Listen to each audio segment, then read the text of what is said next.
6 अपराधों से बच जाए जो भक्तों के प्रति होते हैं। भक्त के ये 6 अपराध तुम्हारी भक्ति को ढक देंगे। पहला, किसी भी महात्मा के वास निरूपण पर जो हम निंदा करने लगते हैं, हमारी सामर्थ्य नहीं कि हम क्या जाने वो कैसे रह रहे हैं। महाप्रभु चैतन्य देव एक दिन कीर्तन में बहुत उल्लसित होकर उन महापुरुष का नाम ले रहे थे, बार बार नाम उच्चारण कर रहे थे। हमें नाम विस्मरण है। बहुत सुंदर पोशाक महंगी महंगी पहनते थे, पान पाए, इत्र लगाए, फुलेल केशों में सजाए। बहुत वर्ष हो गए पहले चैतन्य महाप्रभु के पावन चरित्र का पठन किया था, इसलिए स्मृति नहीं उनका नाम, उनके नाम का। पुंडरीक विद्या, हाँ यही नाम, पुंडरीक विद्या। तो गदाधर आदि जो भगवत महाप्रभु के पार्षद थे, उन्होंने सोचा कि जब महाप्रभु भाव में ऐसा उनका नाम उच्चारण कर रहे हैं तो कोई वीतराग बड़े परमहंस महापुरुष होंगे, चलो उनके दर्शन करने चलते हैं।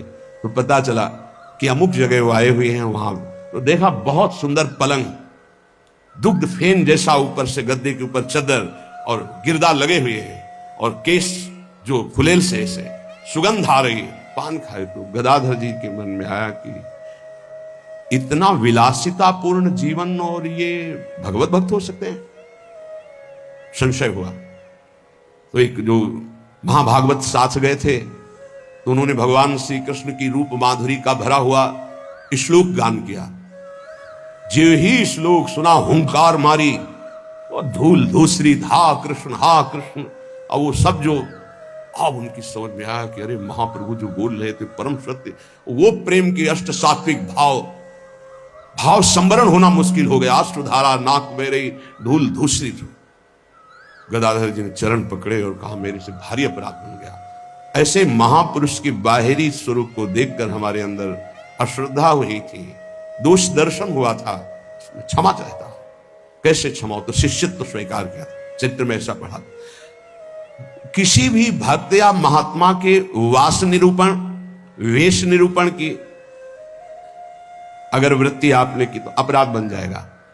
अरे ये तो ऐसा, इनको तो ऐसा होना चाहिए, इनको तो ऐसी जगह रहना चाहिए, इनको तो ऐसा नहीं। कुछ महापुरुषों की स्थिति होती है, कुछ तो उस स्थिति का दंभ करते, कुछ स्थिति होती है। हम क्या जाने कौन स्थिति में कौन दंभ कर रहा है। जिनके वचन श्रवण से, दर्शन से, संभाषण से हमारे हृदय में भागवतिक परमाणु उदय होते हैं, उन महापुरुषों के चरणों की वंदना उनकी वाह स्थिति पे नहीं देखते। हो सकता है सोने चांदी के सिंहासन पर बैठे हो, छत्र हो, चंवर डुल रहा हो, और स्थिति ब्रह्माकार है, स्थिति भगवदाकार है, कैसे पता चलेगा? परशुराम जो आचार्य जी थे, उनके आश्रम के बाहर लिखा था, माया सगी न तन सगा, सगा न ये संसार। परशुराम ये कह रहे, सगा सुसिरजन हार। तो एक लंगोटी लगाए, लौकी की कमंडल लिए और भारी वैराग्य वृत्ति के अंदर गए और कहा ये श्लोक किसका लिखा हुआ है? दोहा। तो उनका गुरुदेव का कहाँ है? तो गए देखे गिरदा लगा हुआ, छत्र लगे हुए परशुराम देवाचार्य जी महाराज। तो उनका महाराज आपका श्लोक लिखा हुआ है? बोले हाँ। तो बोले केवल लिखा हुआ है या है आप में?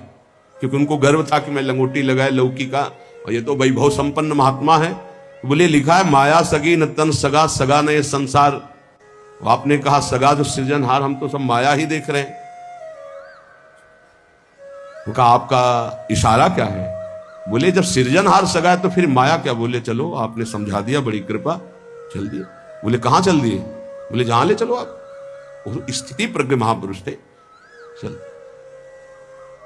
जब 10-12 किलोमीटर चले तो बोले भिक्षा का हमारे समय हो रहा। तो बोले परशुराम देवाचार्य ने आज तक कभी हाथ नहीं फैलाया,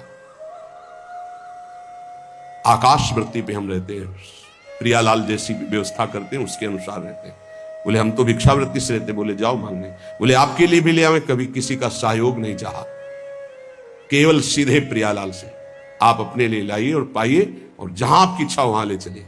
वो गए भिक्षा लेने, वो जंगल के एक जगह बैठे हुए थे, तो वहां से राजा की सवारी निकली। देखा परशुराम देवाचार्य उतरे, साष्टांग दंडवत।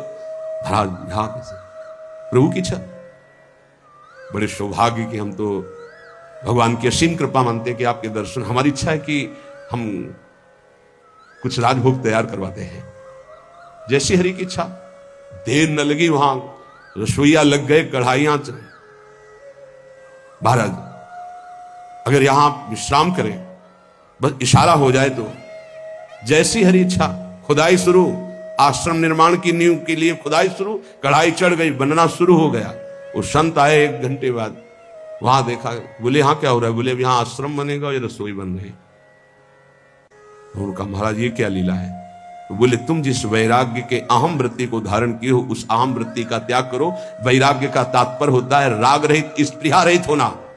वो चाहे असंख्यों के वैभव में बैठा है, लेकिन राग और स्पृहा रहित है। अगर एक लंगोटी का भी राग है, लौकी के कमंडल का भी राग है, शरीर का भी राग है, वो रागी है, वो वीतरागी नहीं है। वीतराग की स्थिति को समझना बड़ा कठिन।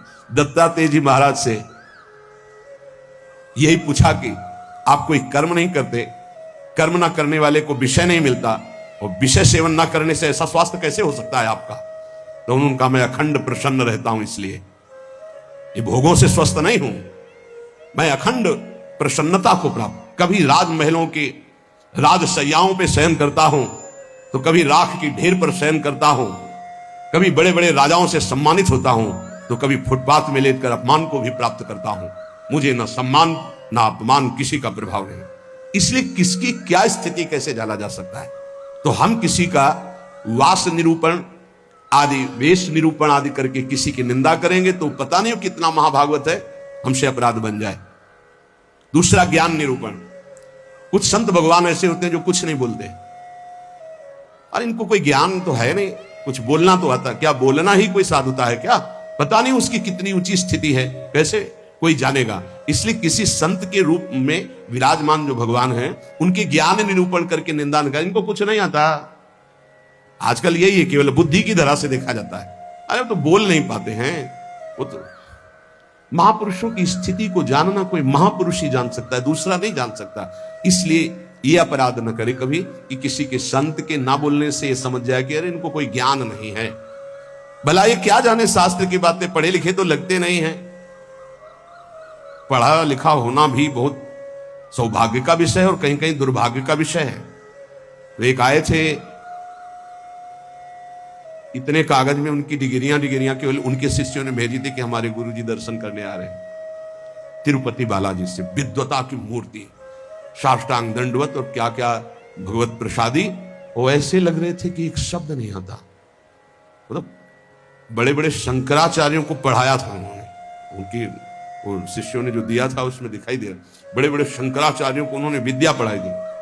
विद्या विनयम ददाति, वो देखने को मिला कि विद्वान में कैसी दैन्यता होती है। कबीरदास जी के पास एक विद्वान दिग्विजयी भेजा गया शास्त्रार्थ के, तो उनका भैया हमको कोई शास्त्रार्थ आता नहीं करना। तो बोले काशी के विद्वानों ने कहा यदि आप हार लिख दिए पूरी काशी हार गई। बोले ऐसी बात? तो पढ़ के समझे हो कि समझ के पढ़े हो? पोथी पलटाते हैं, सरस्वती काम नहीं करी। पढ़ के समझे हो कि समझ के पढ़े हो? आखिरी बात शिष्य बन गए थे, बहुत बड़े भगवत अनुरागी बने।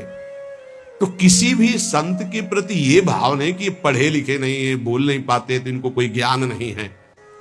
तीसरा, किसी संत की जाति निरूपण कर देना बहुत बड़ा अपराध है। देखो ये जो जाति पाति है ना, ये धर्म का पालन करके भगवत प्राप्ति के लिए थोड़े समय तक के लिए सहयोगी नहीं। हम आपको बताएं, एक ही कपड़ा है और एक ही पहनने वाला है, बस इतनी खास बात समझ। कपड़ा सबका पांच भौतिक, पहनने वाले सब अविनाशी भगवान के अंश, कोई अंतर नहीं है।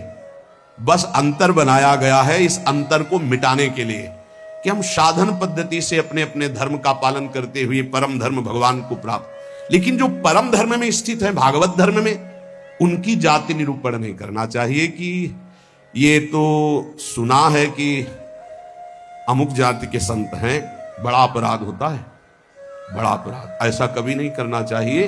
हाँ, चरण रज लेके माथे पे लगा, अहो बत्सो पचतो गरियान यज्ञ वर्तते नाम तुभ्यम। देखो राजसू यज्ञ में पूर्णता स्वपच वाल्मीकि की पूजा करवाकर श्री भगवान ने इसीलिए करवाई,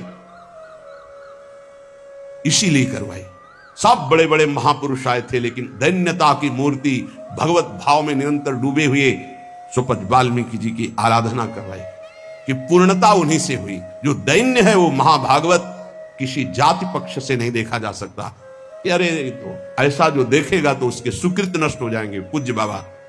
चौथा, वृत्ति निरूपण।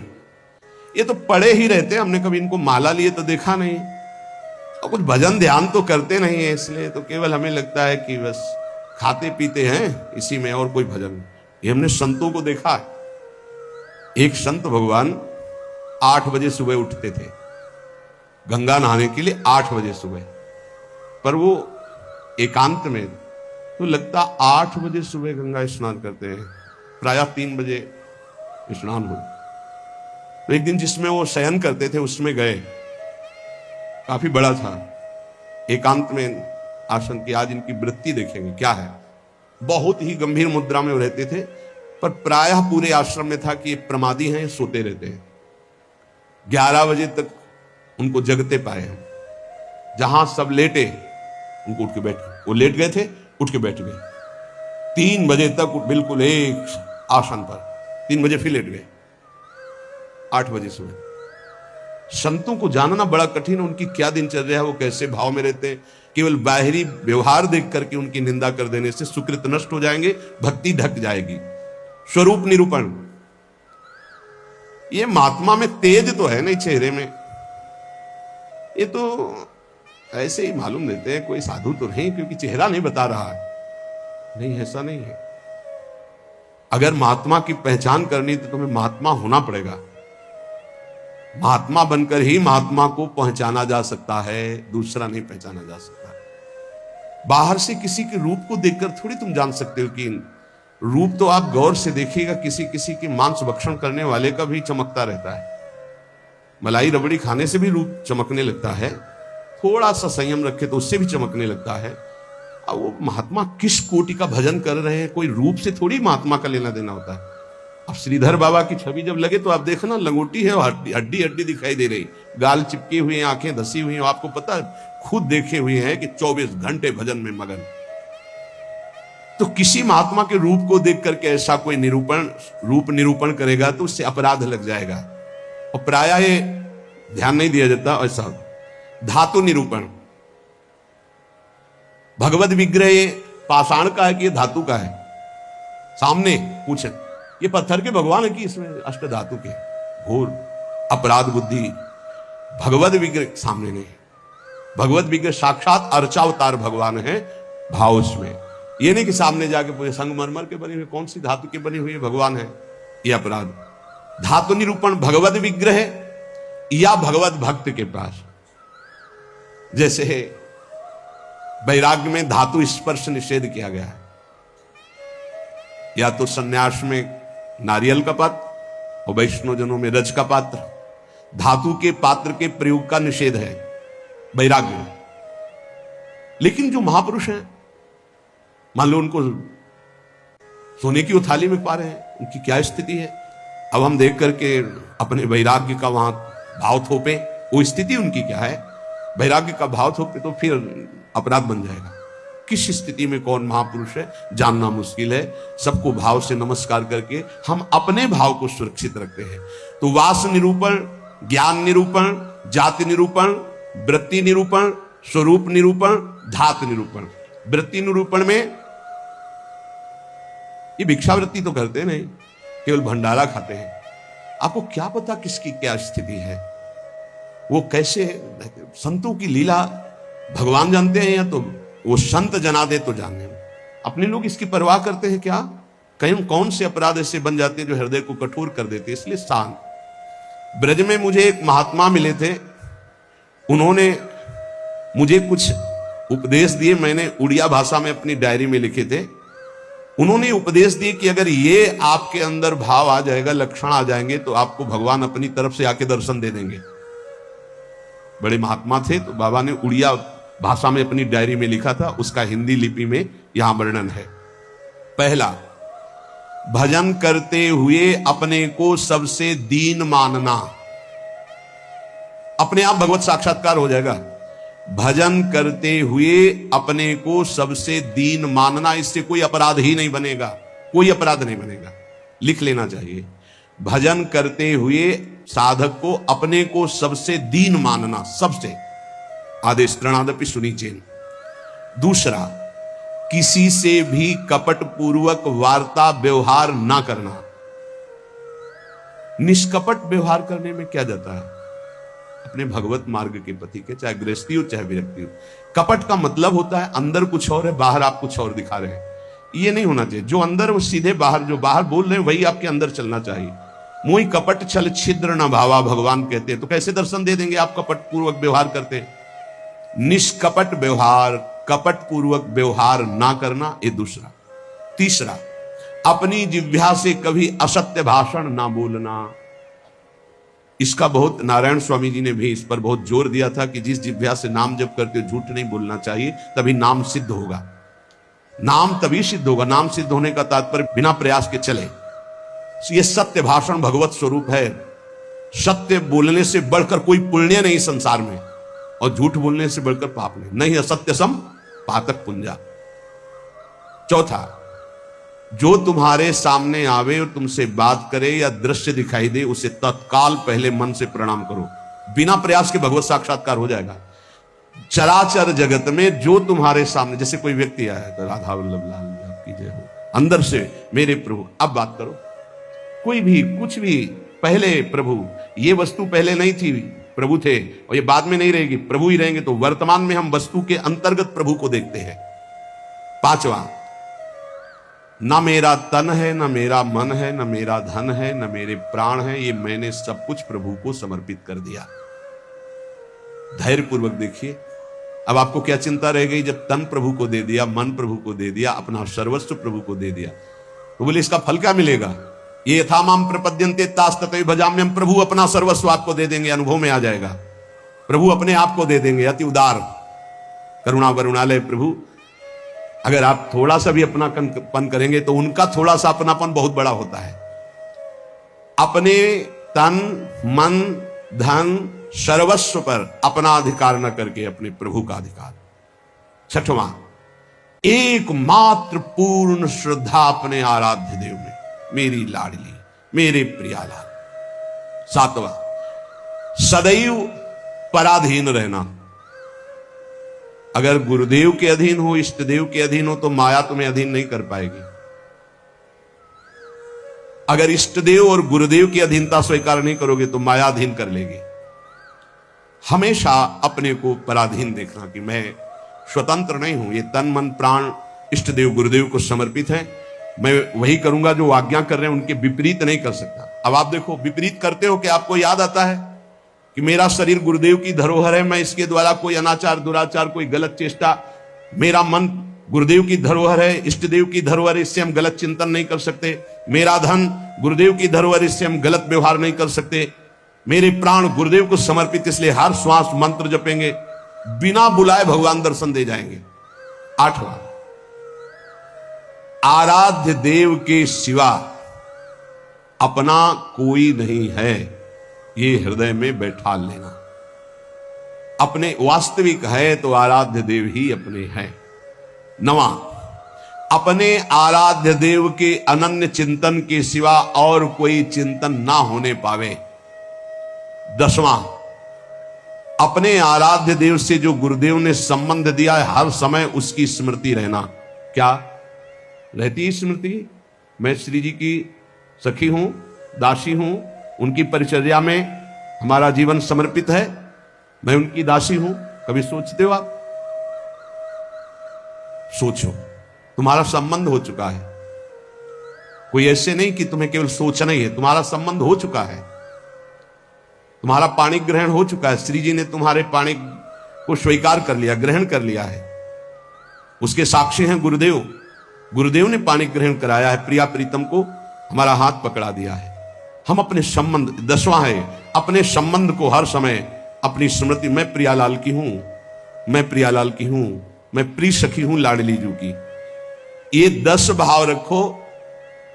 अब जैसे हमारे अपना भाव बताया, तो जो दास है वो दास भाव को देखे, जो सखा है वो सखा भाव को देखे, जो गोपी गोपी भाव को देखे, अपने स्वरूप को संबंध से चिंतन करना। हमारा स्वरूप क्या है? सहचरी वपु, मैं श्री जी की निज दासी हूं। कई बार दिन में आता है आप लोगों के, कितनी बार सोचते हैं हम? जबकि यहां हर चेष्टा करते हुए उसी भाव में रहना है। अगर ये 10 भाव हृदय में आ गए तो कह रहे हैं किसी भी तीर्थ में जाओ या ना जाओ, कोई और साधन करो ना करो, तुम्हें भगवत साक्षात्कार हो जाएगा।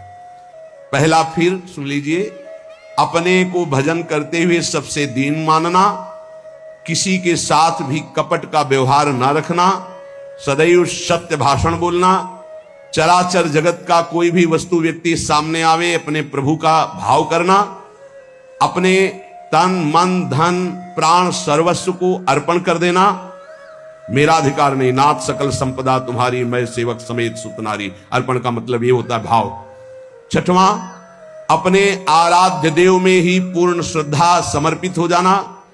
सातवां, पराधीन रहना इष्ट के, गुरुदेव के। आठवां, आराध्य देव के ही अनन्य चिंतन में लगना, आराध्य देव के सिवा कहीं अपनापन न होना। नवां, चिंतन करते करते तन्मय स्थिति आ जाए तब उसे सही माने में चिंतन कहा जाता है। सामने ललित त्रिभंगी लालजू और प्रियाजू की बाह श्री लालजू के गले में है। मनोमृणाल भूषण भूषित भुज श्यामंश पर दिखाई दे रहा है। अब हमारा चिंतन चल रहा है, गाढ़ चिंतन, युगल सरकार चिंतन, इसे कहते हैं अनन्य चिंतन। अभी आंख खोले हुए भी वही है, मूंदे हुए भी वही है, सेवा करते हुए भी वही है, एकांत में बैठते हुए कहां हो, जरा देखो स्थिति कहां है। यदि आप किसी भी तीर्थ का अवगाहन करते हुए 10 बातें आप में नहीं हैं तो उसका फल आप ग्रहण नहीं कर पाएंगे, क्योंकि अपराध कोई ना कोई बन जाएगा। हम आपसे सत्य कहते हैं कि कल्याण आपके चिंतन से होगा, इन बातों को स्वीकार करने से होगा, भागने से नहीं होगा कि हम यहां चले जाएं, हम वहां चले जाएं तो कल्याण हो जाएगा। अगर आपका आंतरिक चिंतन इन बातों में है तो आपके अंदर वो सामर्थ्य जागृत हो जाएगी कि आप प्रभु को देख सकते हैं। इसलिए जो सत्संग है उसे बार बार सुना जाए, उसका मनन किया जाए और अपने हृदय में धारण किया जाए तो हमारा इसी जन्म में अंतिम जन्म माना जाएगा और भगवत साक्षात्कार हो जाएगा। जहां तक गुरु कृपा से प्रयास है, कथन श्रवण करके यही प्रयास है कि संसार की असत वृत्तियां छूटें और भगवत प्राप्ति हो जाए, हमें भी आप सबको भी। जिनको ये नहीं चाहिए तो भूल मत करना, यहां कुछ लाभ नहीं मिल पाएगा, यहां नहीं मिल पाएगा। यहां लाभ अगर मिल पाना है तो एकमात्र अध्यात्म का लाभ मिल सकता है। यहां कोई आशीर्वाद, ये भीड़ लगाना कि हम कोई जादूगर हैं, कुछ चमत्कार कर देंगे, तो बिल्कुल कुछ नहीं होने वाला। हम तुम्हें हाथ उठा कहते हैं, हो जाए तुक्का लग जाए तो तुम्हारे पुण्य, पक्की बात समझ लो। तुक्का लग जाए कि आप कामना करके आए, कामना की पूर्ति हो गई तो आपके पुण्य, हमारा कोई उसमें लेस मात्र भी सहयोग नहीं है। पुण्य आए वृंदावन धाम संत दर्शन के, आपकी भावना, आपकी कामना पूर्ण हो जाए, वो आपका भाव। हमारा लक्ष्य है भगवत प्राप्ति। अगर आपके हृदय में भगवत प्राप्ति की लालसा है और आप आगे बढ़ रहे हो तो हम हृदय से आपका स्वागत करते हैं और हमारी प्रियालाल की कृपा वृत्ति आपको उठाती चली जाए और आप इस संसार, राग, आसक्ति, ममता, चिंता, शोक, मृत्यु, भय, इससे ऊपर उठे। बस हमारी आशा यही है। जो प्रयास है सत्संग का या एकांतिक का, उसका फल केवल यही, भगवत संबंध दृढ़ हो जाए, भगवत प्राप्ति हो जाए। और जिसको ये लक्ष्य नहीं है तो हमें लगता है कि समय बर्बाद ना करे, दूसरी जगह खोज ले जहां उसकी मनोकामनाएं पूर्ण होंगी। यहां नहीं हो सकती। बिल्कुल समझ लीजिए, यहां कामनाओं का नाश होता है, कामनाओं की पूर्णता नहीं। यहां कामनाओं की निवृत्ति होती, कामनाओं की पूर्ति नहीं। यहां यदि हम कामनाओं की पूर्ति की भावना लेकर के आएंगे तो शायद है कि तुम्हें असंतोष हो जाए, बिल्कुल पक्की बात समझो। और कामनाएं अगर पूर्ण होती हैं तो वो कोई खास बात नहीं है।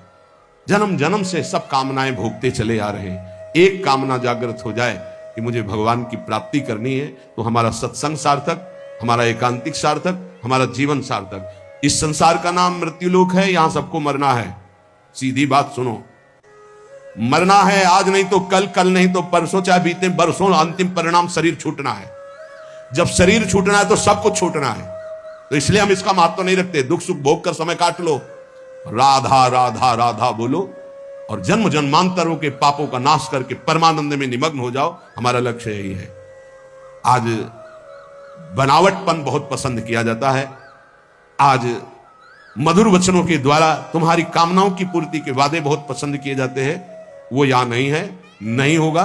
वृंदावन की भूमि से कह रहे हैं, यदि आपका लक्ष्य भगवत प्राप्ति नहीं है तो यहां आना, आपका हमारे पास आना यहां व्यर्थ माना जाएगा। आप अन्यत्र देख लीजिए। भगवान नाम जप, आचरणों की पवित्रता, भगवत प्राप्ति, तो जी जान से आपके मित्र हैं, सहयोगी हैं, आपके चरणों की वंदना करेंगे और आपका आदर से हम संभाषण भी और आदर से आपको परमार्थ में बढ़ाने की वृत्ति भी। परमार्थ से, प्रिया प्रीतम से मतलब नहीं, अपने शरीर और कामनाओं की पूर्ति से। तो प्रणाम, दूसरी जगह देख लो, यहां भीड़ लगाने की जरूरत नहीं है। हृदय से कह रहा हूं, हृदय से कह रहा हूं। यहां ऐसा कोई प्राविधान नहीं कि आपकी कामनाओं की पूर्ति हो जाए। यहां एक ही प्राविधान है, मन वचन कर्म से प्रभु का होके और सच्चिदानंद सुख में निमग्न होना। इसी बात का प्रश्न और इसी बात का उत्तर, अन्यथा कोई प्रश्न नहीं होगा। अगर वो प्रश्न प्रभु से संबंध नहीं रखता तो ना प्रश्न करता वहां बैठ पाएगा और ना प्रश्न होगा। केवल प्रश्न प्रभु की प्राप्ति होगा। हमारे जीवन का लक्ष्य तुम्हारे प्रपंचों का उत्तर देना नहीं। हमारे जीवन का लक्ष्य तुमसे प्रपंच वार्ता करना नहीं कि मैं बहुत विद्वान हूं। बिल्कुल पढ़े लिखे नहीं हूं। कक्षा 9 पढ़ाया गया, प्रभु ने पढ़ाया, उसी के जो शब्दावली है जीवन के अनुभव की है, जीवन के चलने की है, वो भगवत मार्ग की है। प्रश्न केवल भगवत प्राप्ति का, प्रश्न भजन का, प्रश्न भजन में आई हुई समस्या का। बस अगर ये प्रश्न नहीं तो प्रश्नकर्ता और प्रश्न दोनों बार हो जाएंगे। हमें ऐसे प्रश्नों से नहीं मतलब, हमें ऐसे प्रश्नकर्ता से मतलब नहीं जिसको भगवत प्राप्ति नहीं करनी है। यह हमारा मार्ग ऐसा नहीं, खिलवाड़ का मार्ग नहीं, केवल भगवत प्राप्ति का मार्ग है। और शुरू भी इसी बात से किया था। जो बात अभी निकल गई, अगर वो टेप हो गई और हजारों बार हजारों लोगों को सुनने में आएगा तो उनका मंगल होगा, बस इस बात से। अब वो एक अलग रूप होता चला जा रहा है। फालतू के जो प्रश्न, जिनका हमसे, हमारे भागवतिक मार्ग से कोई संबंध नहीं है, ऐसे प्रश्न ना हम सुनेंगे, ना ऐसे का उत्तर दे पाएंगे। हमारी क्षमता नहीं है, क्योंकि हमारे केवल प्रियालाल भगवत प्राप्ति की वार्ता, अन्यथा मौन, श्रवण इंद्रिय बंद। क्योंकि बहुत कम समय जीवन का बचा है जो प्रियालाल में जाए, हमारा भी और आपका भी।